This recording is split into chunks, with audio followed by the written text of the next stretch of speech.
হযরত আব্বাস ইবনে Abdul Muttalib রাদিয়াল্লাহু তাআলা থেকে বর্ণিত আছে যে তিনি রাসূলুল্লাহ সাল্লাল্লাহু আলাইহি সাল্লামকে ইরশাদ করিতে শুনিয়াছেন, যে ব্যক্তি ঈমানের স্বাদ গ্রহণ করিয়াছে এবং ঈমানের মজা সে পাইয়াছে, যে আল্লাহ তাআলাকে রব, ইসলামকে দ্বীন এবং মুহাম্মদ সাল্লাল্লাহু আলাইহি সাল্লামকে রাসূল হিসাবে সন্তুষ্টি চিত্রে মানিয়া লইছে।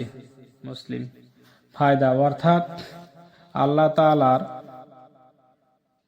বন্দেগী এবং ইসলাম তোমাবেক আমল ও হযরত মুহাম্মদ সাল্লাল্লাহু আলাইহি সাল্লাম এর অনুসরণ আল্লাহ তাআলা ও তাহার রাসূল সাল্লাল্লাহু আলাইহি সাল্লাম এবং ইসলামের প্রতি মুহাব্বতের সহিত হও, এই জিনিস যাহার ভাগ্যে জুটিয়াছে নিঃসন্দেহে ঈমানদারের স্বাদে অংশ লাভ করিয়াছে।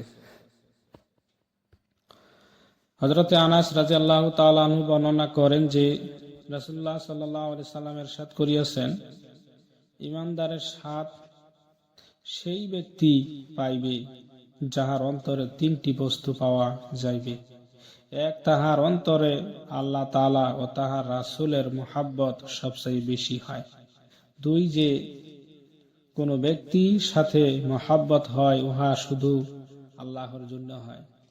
তিন, ঈমানের পরে কুফরের দিকে ফিরিয়া যাওয়া তাহার নিকট এইরূপ ঘৃণিত ও কষ্টদায়ক হয় যেরূপ আগুনে নিক্ষেপ করিলে হয়। বুখারী।